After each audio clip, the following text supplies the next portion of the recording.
Hey, Kelsey. Hey. I didn't know if you wanted me to approve people for that Facebook group or let you do it or how you wanted Either to work. one.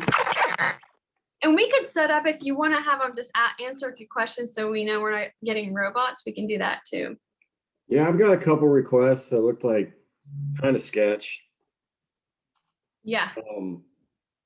Just like people in Nigeria or something that really, I don't Oh, see really? why they would have any interest in Oklahoma City real estate. Yeah. Well, there's I don't know Nigeria. how that's a scam, but I'm sure. Oh, I'm there's a sure way it's they a. wanna- Oh, yeah. I'm sure. Yeah. I have a friend from Nigeria, grew up in England, and he's not like that. Yeah. Yeah, I hate to, I don't want to stereotype everyone from Nigeria, but it seems like Yeah, but anytime. that's an industry there. Oh, yeah. Scamming is an industry there. You know, they have the biggest Guinness plant on the planet. Guinness, like the beer? They drink more Guinness than anybody in the world. They're the largest wow. Guinness plant. Huh. Yeah. I learned that when I was in Ireland. Yeah, I had no idea. But I'm sure the business model is infiltrate Facebook groups and then Yeah. get them to click on links or. But if we could just come up with a few questions instead of they have to actually type, and if you could read their English or if they're answering really bizarrely, you just don't approve the person. Yeah. Are you able to do that? Mhm. You're admin, right? Yeah, just tell me what questions and I can set them up for you. Like what Okay, I can questions? email you. But Yeah. anecdotally, it'd be like, are you a real estate agent, investor, or? Are you like what is your interest in this group? Are you an investor? Do you currently house houses? Are you looking to become, kind of thing? And then their answer, make them not yes and no questions too. Yeah. But I've feel free to post anything up there. I've been trying to put stuff that I feel is relevant. Okay. Yeah. But I'll we can come up with the questions and then I'll filter people a little bit Okay. better. And then I can go into, especially if I'm not in Oklahoma, I have the internet and I can like set up this meeting and make it an event and do, reminders. Oh, good. Because I suck at stuff like that. Yeah, I'm good at that. I just better to do it when I have a connection to the internet. Miles, do you even have a Facebook? Yeah, I got Facebook. I don't use it very much, but I can start. What are you guys talking about? I jumped in a little late. We started a Facebook group. Okay. For the Oklahoma City Bigger Pockets Facebook or real estate group. I have about 28 members so far. Okay. It's a good way to get people that wouldn't know about this call. Yes. And then they could get exposed to the call and then get on the call, and then you never know where it's going to lead. Okay. So it's Oklahoma City real estate. Oklahoma City Bigger Pockets. Oklahoma City Bigger Pockets real estate group. Here, I'll put the link in the chat. Let me get Okay. groups. Let me get it up here. I signed out. But it's a good way to share off-market deals or just market intel. I got a list of all the properties that are going to go up for auction at the tax sale in June. Okay. It's kind of the pre list. It's from a guy from a title company. I'm not sure how he got it. And, a lot of those that are on there will, those folks will pay their, because you're on the way I understand it is if you haven't paid your taxes or liens for 3 years, then the county takes the option to auction your property. Well, a lot of folks will pay that, the oldest tax bill just to get off the list and kind of kick the can down the road. So yeah, you can get really excited seeing everything that's on there, but then half of it won't be there when the auction comes. People have had good luck mass mailing out that list and offering to pay it and give them some cash. You clean it up before it goes to auction. It's harder in Oklahoma County, but we used to do that in Pottawatomie County and it did pretty good. So you would pay any of the tax liens and give them a little cash? Because they're going to lose their house. They're going to get a thing out of it. Yeah. Like the house is gone. And so you go and basically you have to check to make sure there's not any like healthcare liens, medical liens, mechanics liens. Those are things that don't show up. What about IRS liens? Federal liens, yeah, you have to check those. But a lot of them, don't have any other liens on them. It's just they haven't paid taxes. It's a vacant house, or somebody just it fell through the cracks. And if you can find the person and pay them before it hits that auction, you'll get it a lot cheaper, because the last couple of years of the Oklahoma County one, there's no discount. Yeah. People get auction fever and they end up paying retail prices for an auction property that they've never stepped foot in, which is insane. Yeah, and it's the same with the sheriff's auction. And I've been to a few of those. I'm like, why not just buy something off the MLS? You get to go inside, you get to inspect it. You go through a title company, and then if there's any liens, the seller has to satisfy those. But you're paying a premium with no options on For a the lot of buying side. risk. For a lot of risk. Yeah. But So, I say all that to say, actually- like, if you know the neighborhood, if you know the area, you happen to know that house by chance, and you've done a little quick, Oklahoma County is so nice because everything's online. You check, make sure that there's no liens that you're worried about, and then you approach the seller and say, "Hey, I'll give you $5,000 and I'll pay your taxes off." I mean, that's more than you're going to get in 2 months. So then you just have asked them to issue you a quit claim deed?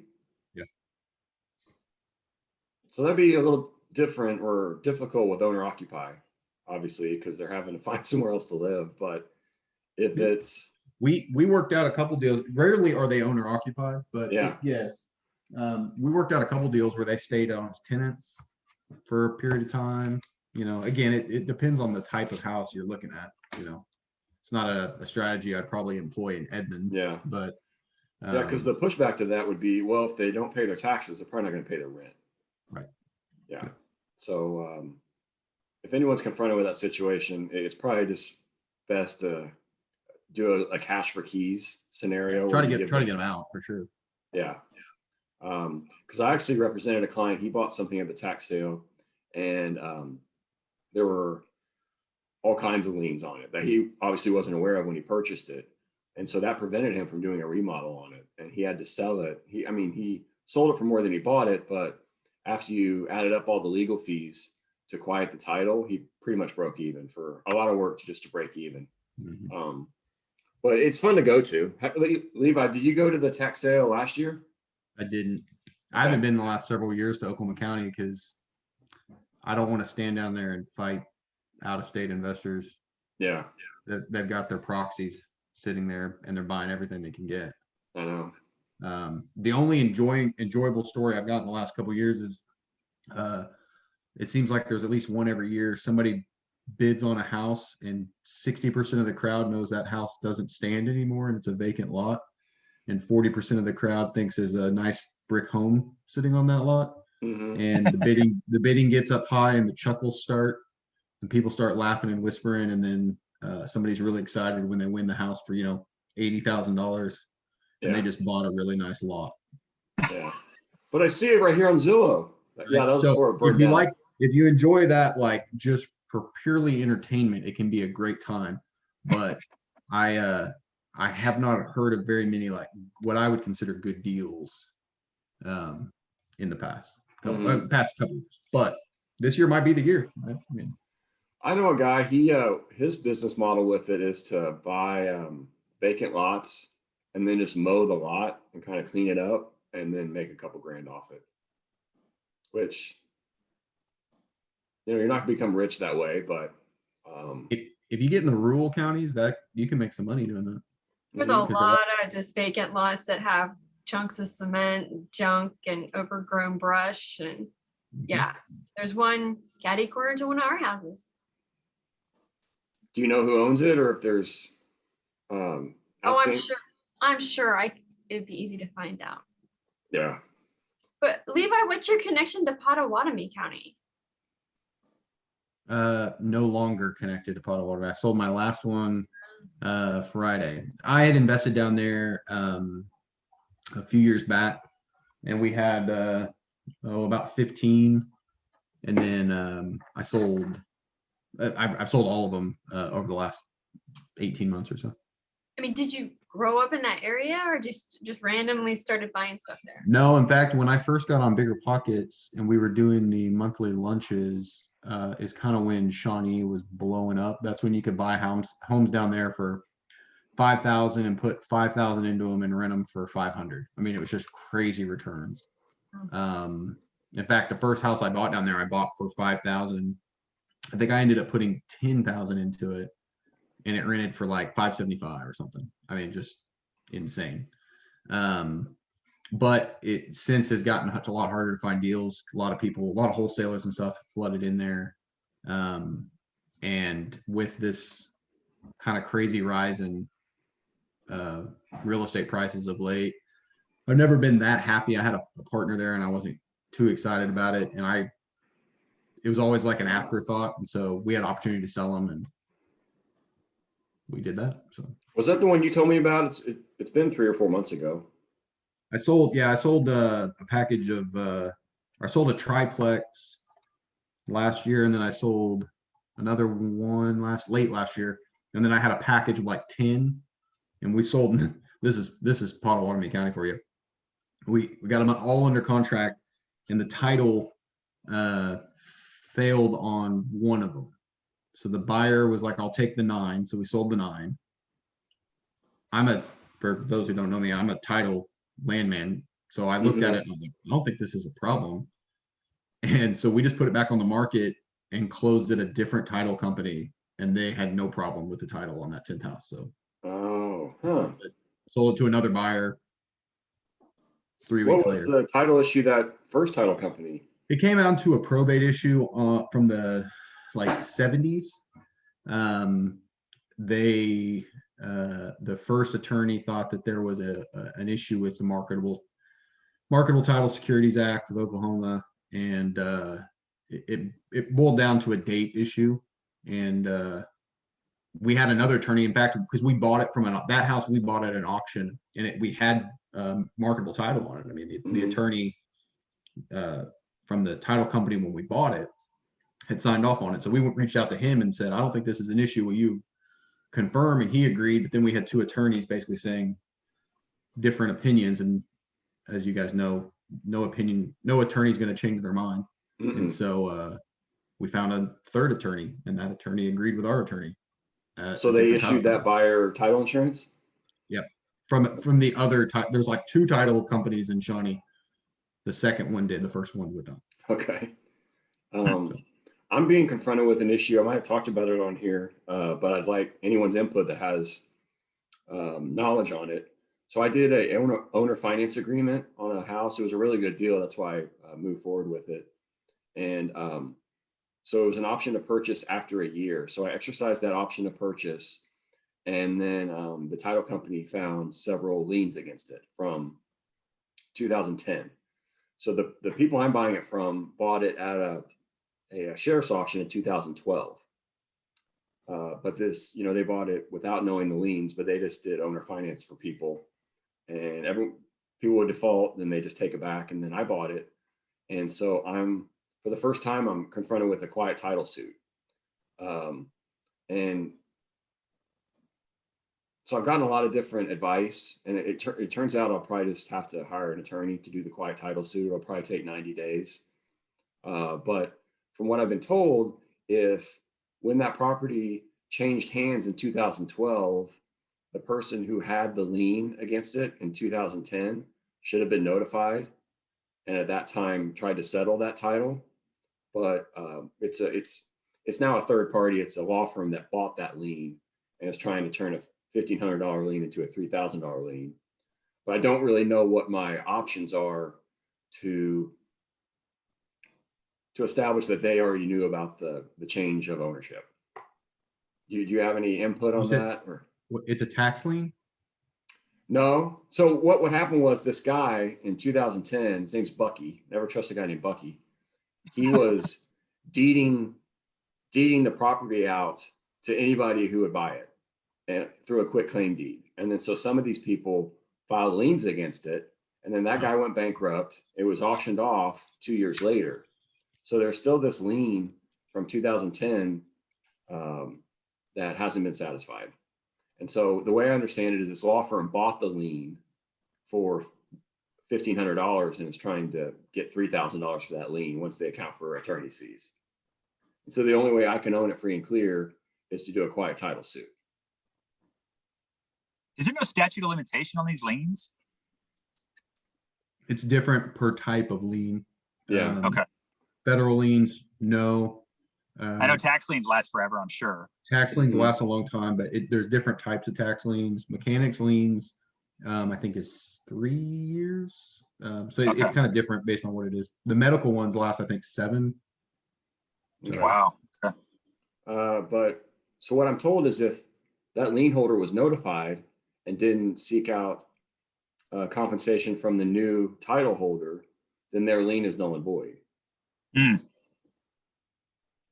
But you got to But- prove that they were notified. Yes, Somehow. so I have to prove they're notified, but they're not gonna really release the lien anyway, is the way I understand it. So I'm just gonna pursue the quiet title. I mean, it's worth it just to get these It's the people out of cleanest there. option. Yep. Yeah. Yeah, it's the easiest option, and I'd rather probably just eat the $1,500 or $2,000 it's gonna take to quiet the title than try to mess around with Bucky. So that 1,500, is that an attorney fee, or is that actually paying off the lien? That's the attorney's fees. So Attorney's got it. but Okay. there is the possibility that I would have to pay the attorney and pay off the lien. But I could potentially negotiate that lien down. So we'll just see how it plays out. But so with a quiet title suit, the way I understand it is they have to make a public record and submit this quiet title suit. So anyone else, God forbid, that has liens on it could come forward and pursue their compensation. And it's like a 90-day process before I can get a quiet title and then get title insurance to be able to put it into my name. So it's been and it's kind of on me. When I entered into this agreement, I should have paid the $75 to a title company to do a title search to see if there's any liens before entering into the agreement. That's something I won't do in the future. So I guess whatever money I have to pay is I'll chalk that up to education, and maybe write it off my taxes. Who knows? Right. Okay. But so yeah, it's whether it's an owner finance, whether it's auction, whether it's tax sale, real estate transactions that do not go through a title company and are not vetted by a title attorney, it's worth it just to have a title company that you work with and trust look at it. And that's something that I've kind of found out the hard way. So like, while you pay those title fees and it kind of sucks in your closing costs, it's worth it in the long run. How does a lien count? It has to be filed somewhere, right? Like, is it only with the county, or is there somewhere else the liens can be filed? Or could it just be a contract between two people that's in a drawer that you don't know about? It can You know what I be, mean? but that won't hold up. Okay. So Oklahoma is a notice state. So a race notice state. So it has to be constructive notice to all parties, meaning the public.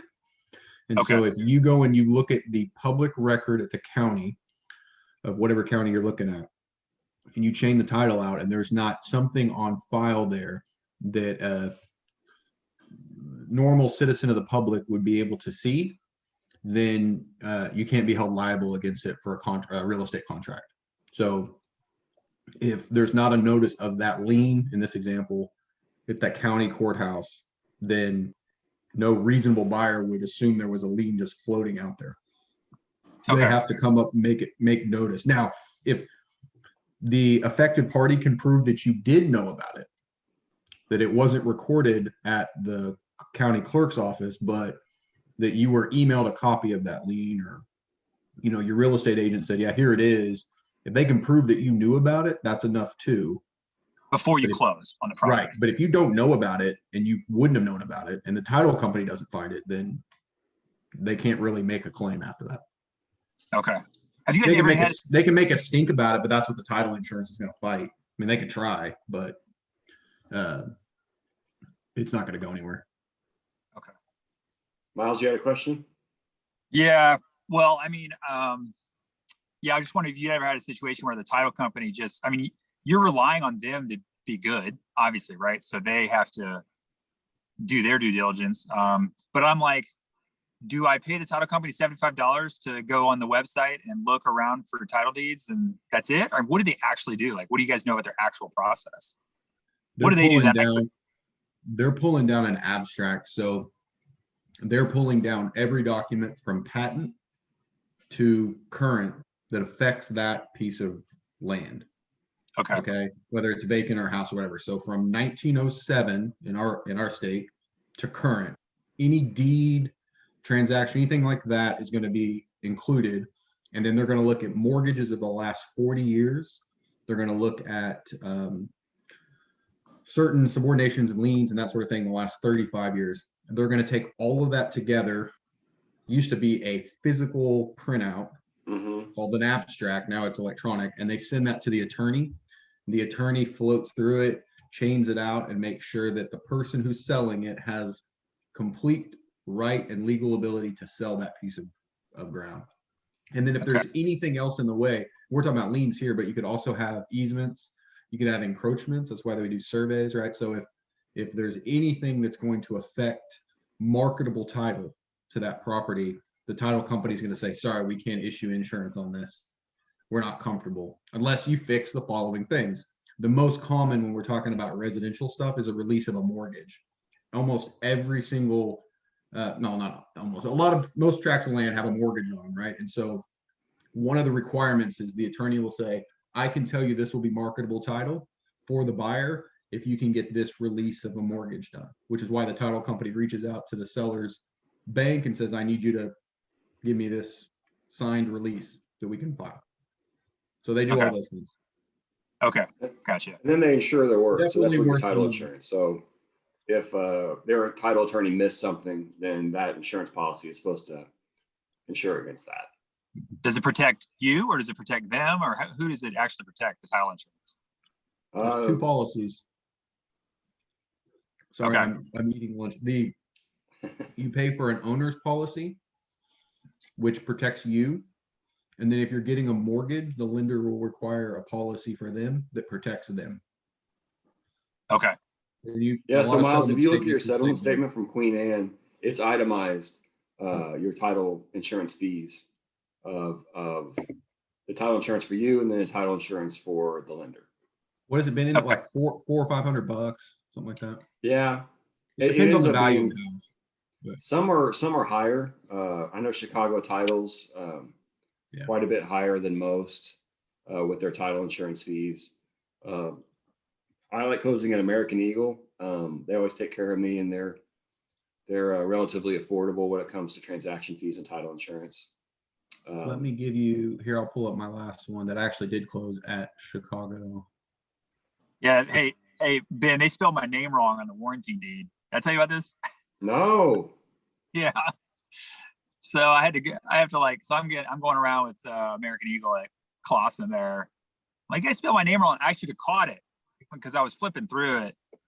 And my last name is spelled incorrectly. So apparently they filed it. They sent over a kind of an amended. It's like a warranty deed that basically me and my wife give title to me and my wife with the correct spelling is how they did the warranty deed. Does that make sense?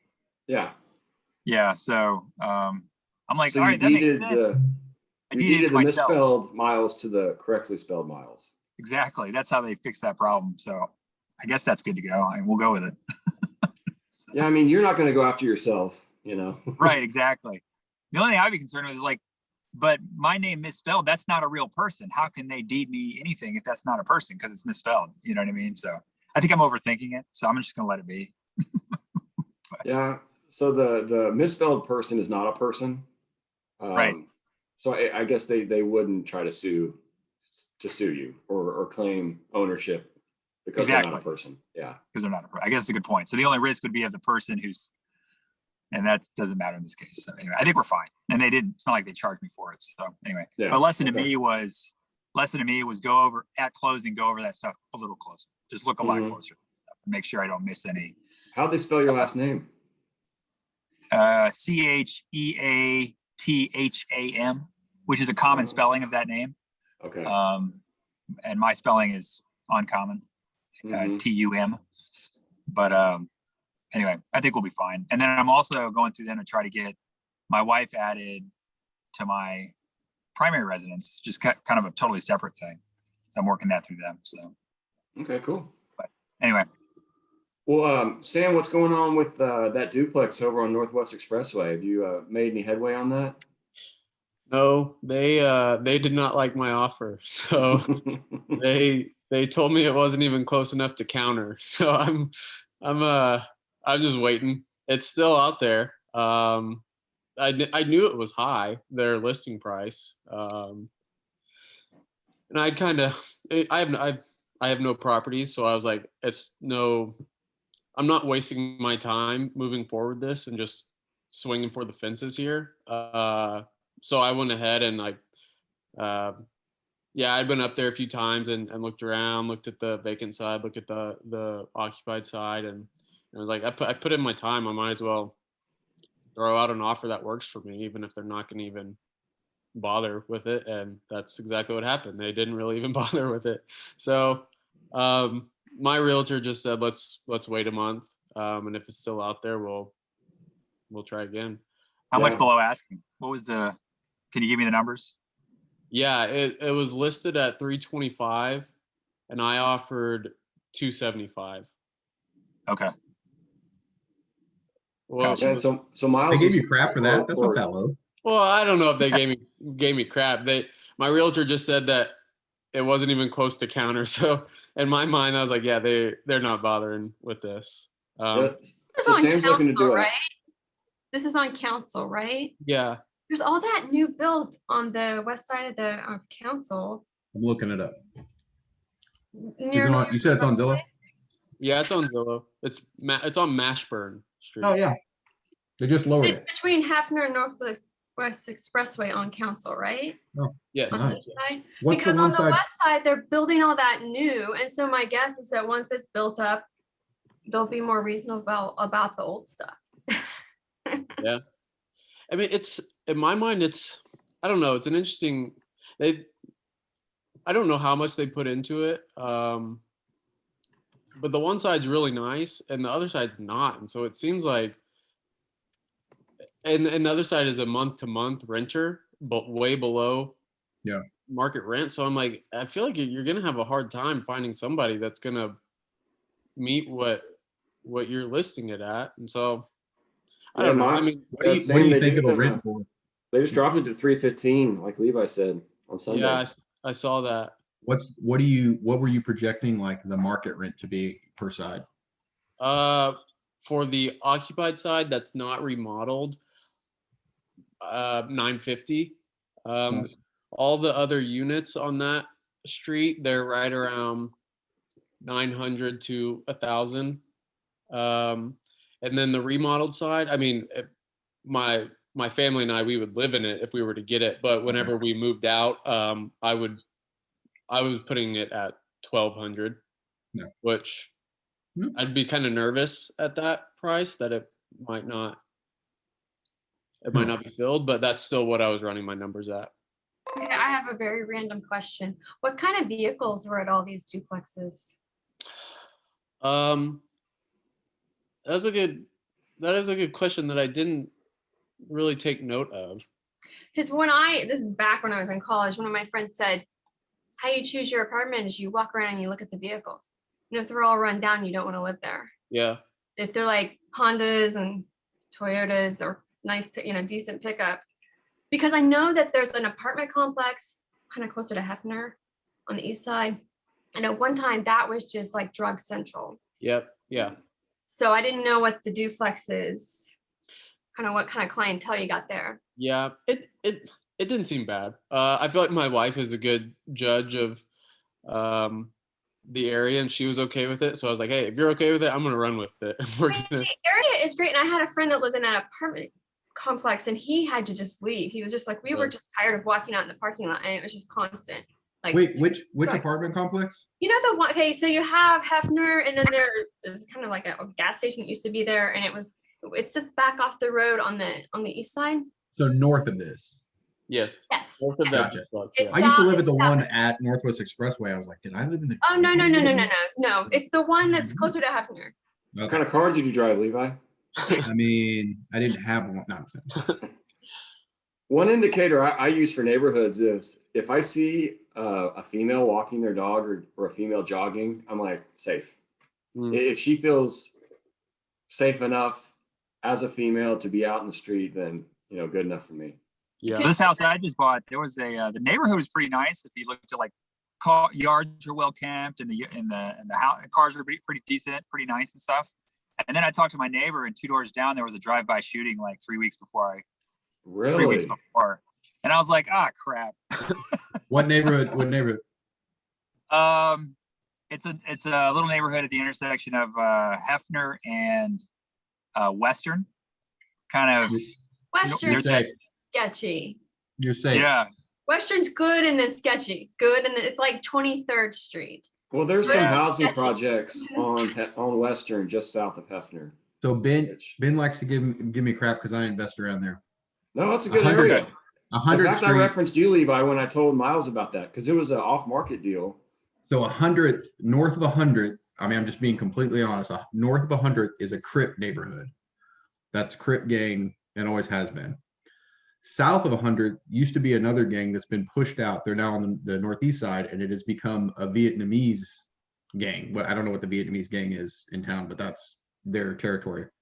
And there are constant shootings there, but it is only between those two parties. It's like very targeted. And so like, you know, the houses that are the Vietnamese gang houses, then I actually have a house next to them. Didn't know that when I bought it. And it is the nicest young lady ever. She drives a new or one of the new style Volkswagen Bugs, the Beetles. And she's got like her house is all decorated and nice. And I've had multiple people tell me that she's like one of the matriarchs of the Vietnamese gang.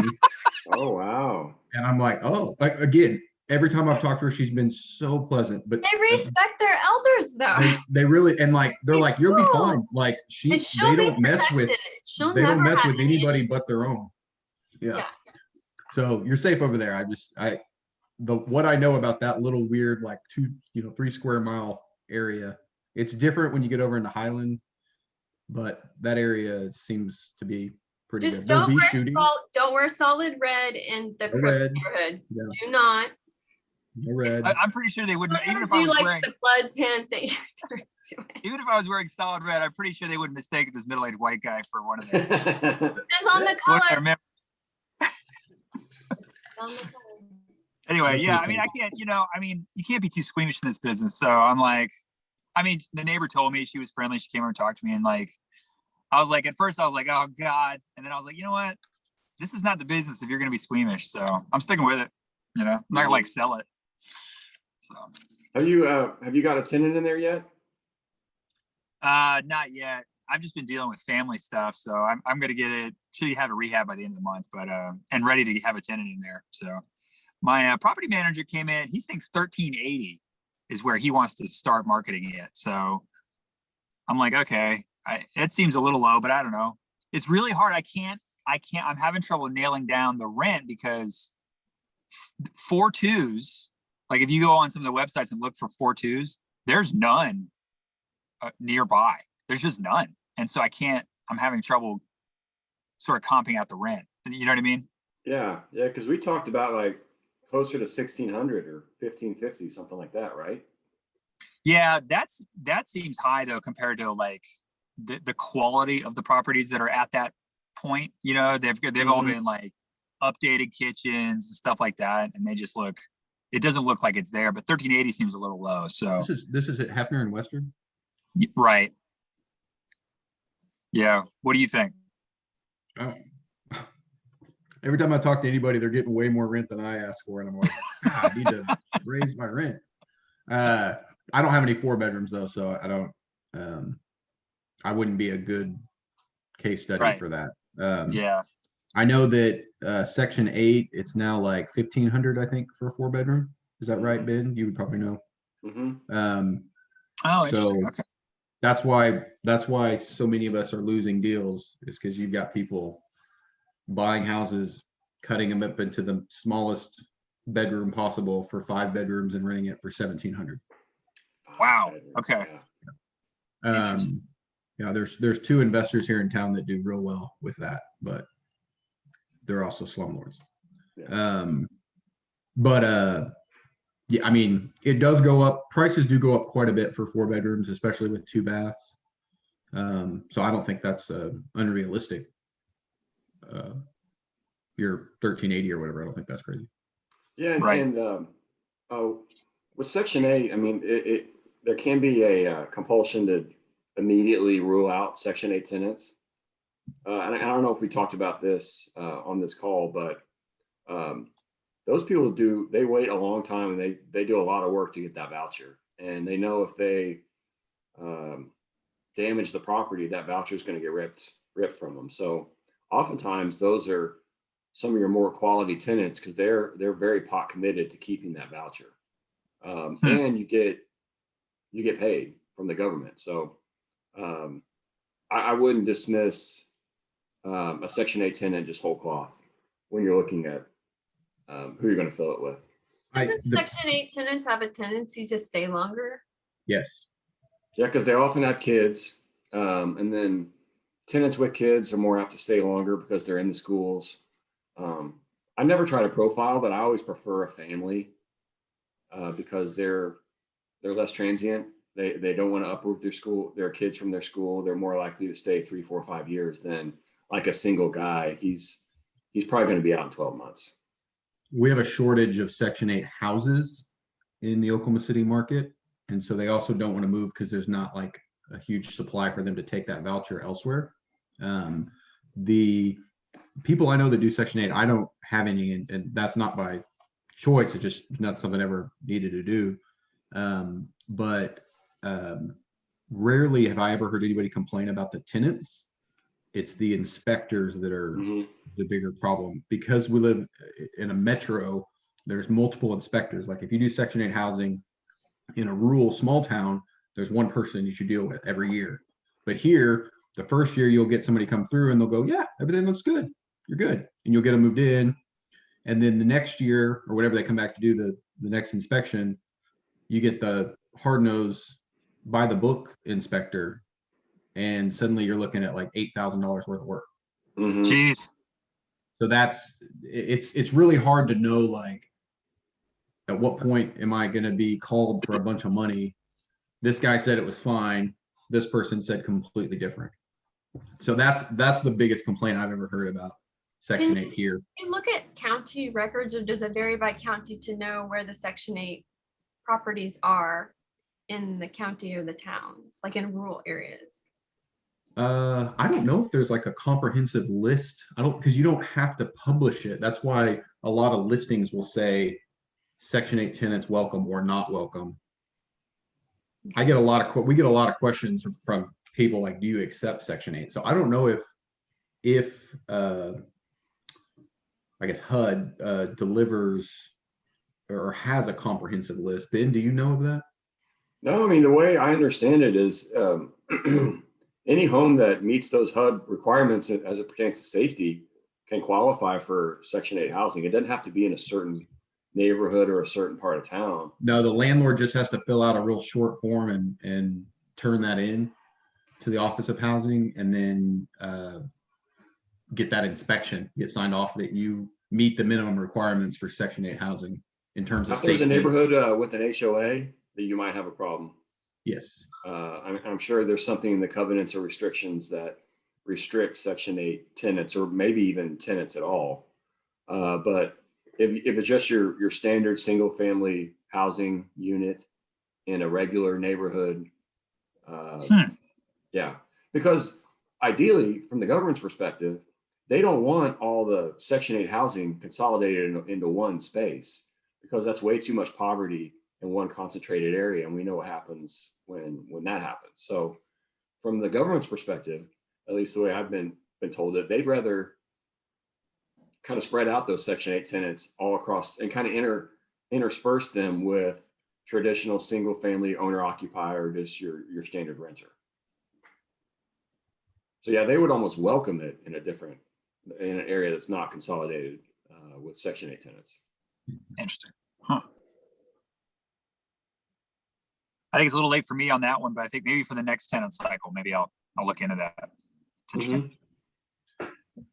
Just make sure, I say this, like, if you're getting into it, like, do it right. There's so much, and I don't know if you guys have saw, there's like a video circulating around right now of a Section 8 house from one of these two landlords that the lady's like pipes burst in the storm and water's like falling in her roof, and she's videoing it, trying to get her landlord over. There's a real line in the sand, not with all of them, but with a lot of Section 8 landlords that cut every corner they can.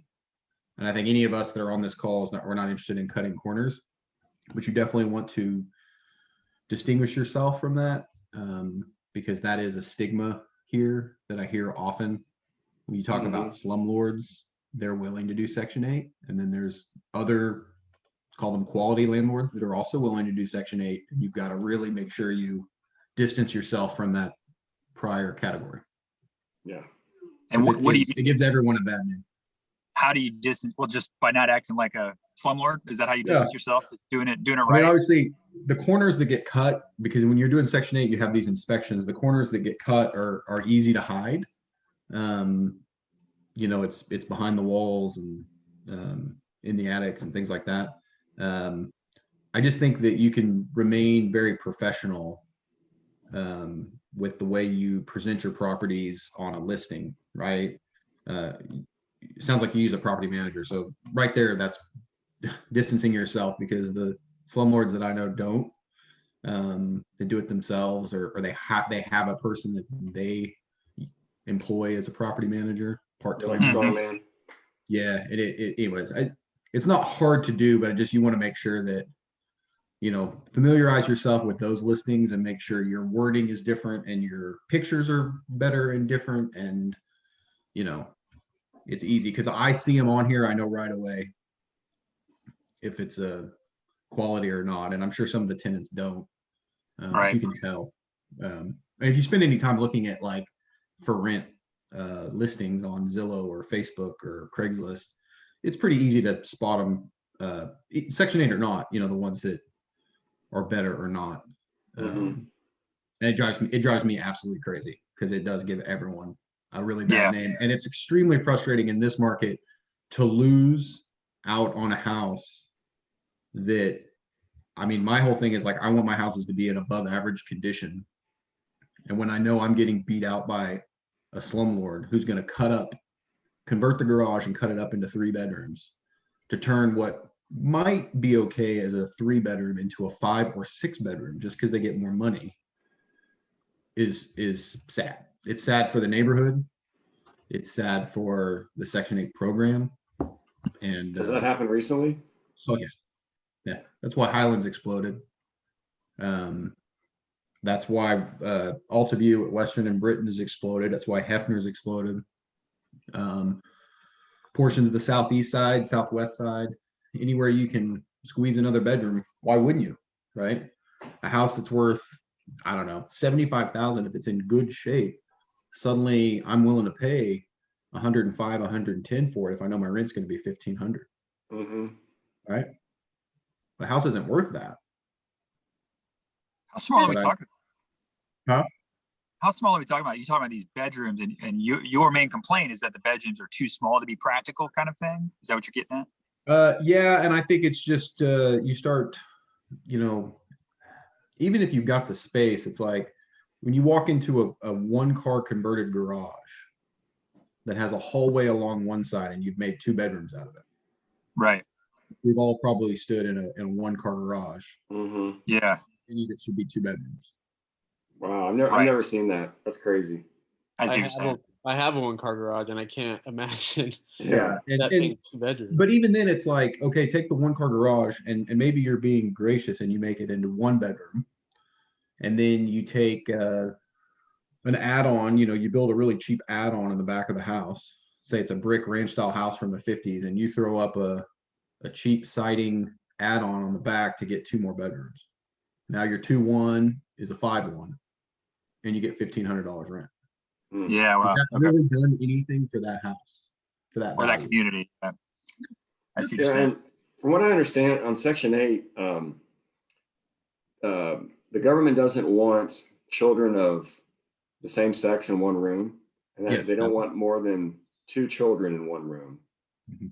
So if you're a single mom with 5 kids and 3 are boys and 2 are girls, you're going to need at least 4 bedrooms. Yep. 2 Right. for the girls. Yeah. So that's one thing that just to be aware of. You could, it's there's definitely money there. You could make it. People Yeah. are making great money and have built big portfolios in a small period of time because they will take those rents, cash out, refinance, pull their money out, and rinse, repeat. That's awesome. But it's sad when you're like, come on, like all you're doing is cutting up these houses that you're not really fixing the houses. You're just trying to add bedrooms wherever you can Mhm. add bedrooms. yeah, And and then so- the tenant's in a pickle because that's really the only place they can live because they There's need no X other amount of option. bedrooms. There's no other option. Yeah, it Because is if kind you of move, sad. yeah, because if you go to Edmond or Norman, you're paying 2,000 plus a month. And they have to pay, what is it? They pay 20%, 10 or 20%, something like that. So yeah. There's a I mean, I really get it. good Bigger Pockets podcast. It's not up in Oklahoma. I think it's based in Washington, D.C. And it's about this man that's all he does. But he buys extremely large and nice houses and takes the time and does, I mean, he invests a lot of money in each of these houses. I mean, it was 800,000 per house, but once he gets it all ready and it could be Section 8, and then he gets his tenants in, and then he can just buy another house. And he doesn't DC because there's such a need for Mhm. Section 8, but he's a good example of doing it the correct way. It's a great business practice. I totally get it. It's just, I feel like it's a ripe opportunity to cut corners real fast if you don't have the integrity to push through. And it's sad to see it happening in some of these areas of town that really need improvement, not additions. Yeah. Right. You're just creating more, not creating poverty, but you're Well, you're taking advantage of Endorsing it it. right now, and when the market turns, those houses are going to flood the market, and real investors are going to have to buy them and pull the walls down and yeah. take out the crappy additions and then actually fix the house. So that's a good Right. dovetail because so this morning I sat in a guy named Lee Caesar. He's been an appraiser in this market for 35 years. He did a presentation for our brokerage, and the big topic was the recent appreciation in the market, and we're all kind of wondering when this is going to turn, when the eviction moratoriums will lift, when those mortgage forbearances will turn into foreclosures, and I'm really curious what the back half of the year is going to look like because Oklahoma City is not Vegas, it's not Miami.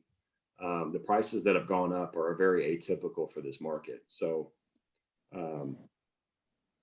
as a real estate agent, it's a little frustrating, even on the listing side, because you'll have 30 showings in a weekend on a fair to Midland house, and you get in a bidding war and everything's over asking price, and you got to suss out who has the cash to pay that appraisal gap when the home doesn't appraise.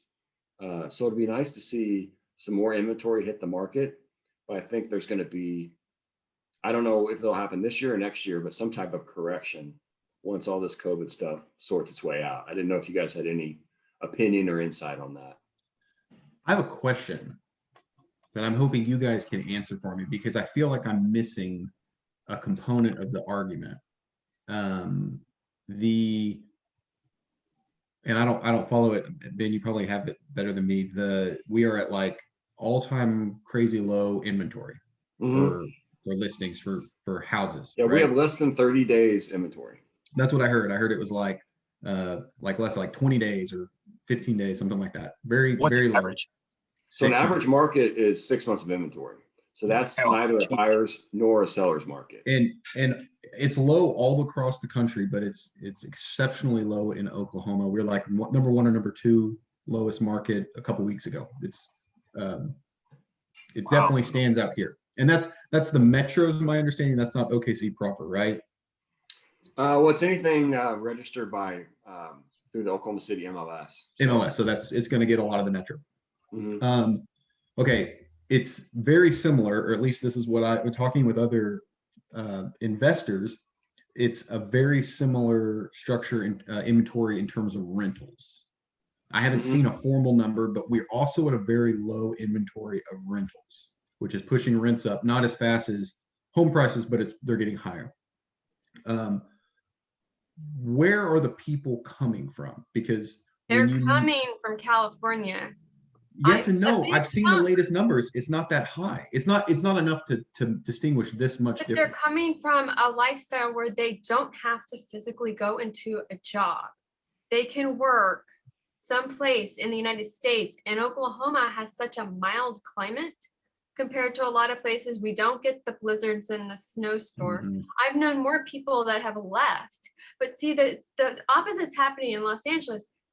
There are so many apartments for rent, like you can't, there are just empty because everyone's buying something in another state. Mhm. And when Buying cash. yeah, and when I moved here in 2000, and it was during a time where you could not find an apartment to save your life. I had to beg. I had to promise I was going to put down the deposit and 2 months rent, and say I'm the nicest person on the planet to get my apartment. But now we have multiple units that are empty, and everybody is decided that their lifestyle, if they don't have to physically be in a location. I mean, there are people in the industry moving to Oklahoma because they can edit from home. Or in the industry's flipped. Oklahoma had the most television and film production of any state last year.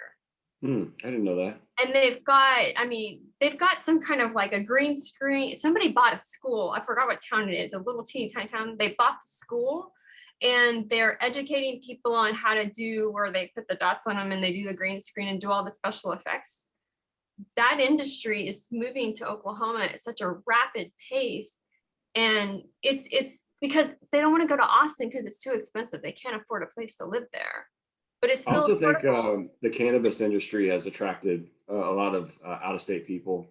The way I understand it is the cannabis laws here, which is kind of shocking because 20 years ago you couldn't get a tattoo in Oklahoma, and now you can open your own cannabis store. But the laws here are some of the most lenient in the country because the state didn't put a restriction on the number of, kind of like taxi cab medallions in New York City. They only issued X amount of medallions. So the only way to generate another one is if someone gave theirs up. But in Oklahoma, it's not like that with weed licenses. There's an infinite number of weed licenses that the state will issue as long as you hit these requirements. So I think that has also attracted a lot of folks from out of state, just drawn to the industry. So But really and truly, I mean, when you're looking at it, it is so crazy cheap, even if the prices are high in Oklahoma and the inventory is low. I can't put a down payment on a house for what I can buy the most fancy house in Oklahoma. It's just a complete. So you feel it's 100% moving to Oklahoma that's driving the demand here. Well, I think that Supply issues. They want to move someplace where it's affordable. And Oklahoma is an affordable state that's, and this is going to sound terrible, it's an affordable state that's not ghetto. And that's the only way I can like really put it. You can have a lifestyle. You can still like my spouse grew up in Illinois, but he did not grow up near Chicago. He grew up near Peoria. And he always stressed to me, he said, you grew up near a major market, which was Oklahoma City, and he didn't have a major market near him. So Oklahoma City is a major market. We have a professional basketball team. We get the concerts, we get everything. They can kind of maintain their lifestyle and get what they want in Oklahoma, and then own a house and have a horse and take the vacations and do everything. It's just a completely different, turn yourself upside down. Do you want to struggle and live in New York or Los Angeles or whatever San Francisco, or do you want to come and have an easier life? And Oklahoma is definitely that option. Levi, you mentioned you were looking at some actual data. What data were you looking at when you're talking about Californians moving in or something like that? Well, so a couple things. I just uploaded an image that got circulated in my work about film, which is just kind of fun to look at. It's like the 2020 Oklahoma. They just released this thing. I think the chamber did this, or tourism department might have. Anyway, so you guys can look at that. I was actually reading an article today, but I think it was just for the years 2019 and the first half of 2020. Okay, so it's a little dated, and it was showing like who has moved to Oklahoma City Metro. Like what are the top 50 places they're moving from? Does that make sense? So like Yeah. markets, not states. So like one of them was Tulsa, for example. One of them was Dallas, Fort Worth. So I was looking at that, and there were a bunch of California on there, and it was a swing. But at that time, I mean, it was like, I think 1,000. Okay. 1,000 people total had moved here from, LA, San Francisco, Sacramento markets. And maybe that's it. I don't know. It didn't feel like that connected all the dots to me. It felt like there was something else. I don't know if we're sitting on a bunch of vacant homes that people aren't willing to sell. I don't know why they wouldn't in this market. But it's like everyone I talk to, contractors of mine, colleagues, friends, they're like, oh, I'm looking to move, and I'm moving out of a rental into a house, or I'm moving from, a smaller house to a larger house, or, whatever it is. And I'm like, who's backfilling? Like, Oh, I see what you're saying. I don't understand. It's like, I've got a friend who's like bugging me, wants to move into my neighborhood. He's like, do you know anybody who wants to sell? Because everything that hits the market's gone, as Ben said, it's gone in, a day, over asking. You don't even have a chance. And I'm like, oh, cool. I'm like, what are you going to do with your old house? And he's like, oh, I sold it to a buddy. And I'm like, oh, okay. What did he do with his old house? He sold it on the market. I mean, I just like, yeah, I can't trace it back to somebody that's like, oh, somebody moved in from California. Maybe that's it. Yeah. Or Texas, or I think like at least in the Los Angeles area, and this has been a controversy in the past few years about who was purchasing the homes and should this be allowed, is not Americans. okay. And they're buying it with cash. And so when you go into a neighborhood as just an American in a Los Angeles neighborhood, you're not necessarily competing with US dollars. This And is there's this is all these- That could be purely happening here. That could. this for is sure purely be the case. anecdotal, but during the sub-zero temperatures, the guests at my Airbnb were Chinese, and they told me their intention was to come here and buy some property, and they smoked in the house, which sucked because I guess it was too cold to go outside. So the house smelled like smoke, but there was all this literature on how to buy a house in Oklahoma, like Oklahoma real estate contracts, pamphlets. So that's purely anecdotal. These people barely spoke English. They were from China, but they were in town to buy property. Yeah, because in China, you can only own property for 70 years. Yeah, then it becomes so property of the government. Yeah, Might it's as more well of a come it's more of a here lease and own. situation than actual ownership. And I know in Mongolia, because I have some friends there, they don't actually own property. You go to your local, because everything's nomadic, especially when you get out of UB, you say, I want to use this land and I'm going to do this with it. And they approve you, and then you do that. But you don't necessarily own the land, and you don't have a time constraint on it. Mm-hmm. And I mean, you can go out and get this beautiful, it looks like it came out of, Colorado, and it looks like a national park. And they're like, okay, I'm going to do this with this land. And they're like, okay, go do it. It's fine. Yeah. Yeah. The rules in all the different countries are fascinating. Yeah.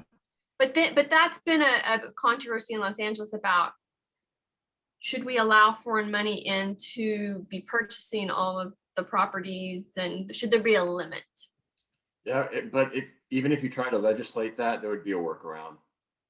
I mean, I'm not saying that's my yes or no in my opinion. That's just been something that's been in the real estate market here a lot. Yeah, and lawmakers are always 3 steps behind people with money trying to make more money. I mean, it's Yeah. always going to be hard to legislate that. What is this? What is this one you sent here, Levi? So I found this one the other day. Is actually on commercial side, but now it's up on Zillow. I definitely feel like group goals. We need to buy this one together. Have our next meeting at this place. This house is fascinating to me. I love places like this. It's gonna get bought and cut up, or I don't know what to do with it, but If we're gonna do that, I might house hack it for my just first old school first mansion. property. 4 acres at 40th and Kelly.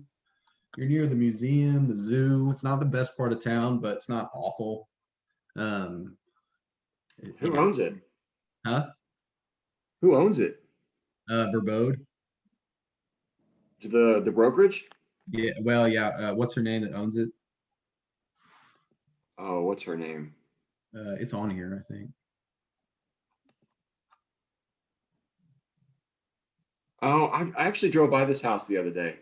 Yeah, it's palatial. It's amazing. Yeah. Built in World War One. It's like Mhm. it says on here like everything was imported from Europe. It's like stained glass. It needs a lot of work, but man, it's cool. I've been thinking about it all day. What I could do with it.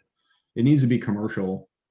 So Levi, I'll create a capital Yeah. fund. You guys Venmo me your contribution, and we'll figure out percent ownership. And We're on our way. We're Yeah. on our Yeah, I way. mean, Ben, you- you can rent it out for parties and events. Yeah. It's got a carriage. What's really funny is it has a carriage house and then it has another little outbuilding. And I have a client right now that would take both of those for a recording studio like yesterday. But what do you do with the main house? You got to do events. I mean, it's got to be something. I just feel like it's a lot of wasted space, but Well, it is Yeah. really cool. it could be a good wedding venue and Yeah, I think that's actually what it was for a long time. And then they sold it to the church that's right there. And it was theirs, and then they sold it to Verbode a few years back. Okay. see, I look at this and I think what a bargain because I think in like LA price. This is Yeah, such a right? cheap house. It's affordable. What makes me sick is that it sold for 450,000 5 years ago, 6 years ago. Wow. Oh my goodness. That makes me real sick. All right. Well, we're about out of time, but I appreciate everybody joining on the call. And then if you haven't joined the Facebook group, please do so. Just search OKC Bigger Pockets Real Estate Group. I put it in the chat at the top. Oh, that's right. You did do I'll that. try to customize so that it has an actual name and a number. Okay. And then, yeah, if you have questions or off-market deals or anything, please post those because I'd like to attract more folks to the group and eventually more folks to the call. So, but all right, well, so we'll do this, I guess, what's today, the 14th or yeah, 14th. So we'll do this April 28th, but The 28th. I'll sign off for now. I appreciate everybody joining and we'll talk to you soon. Yeah. All right, guys. See ya. Bye. all right. So you guys-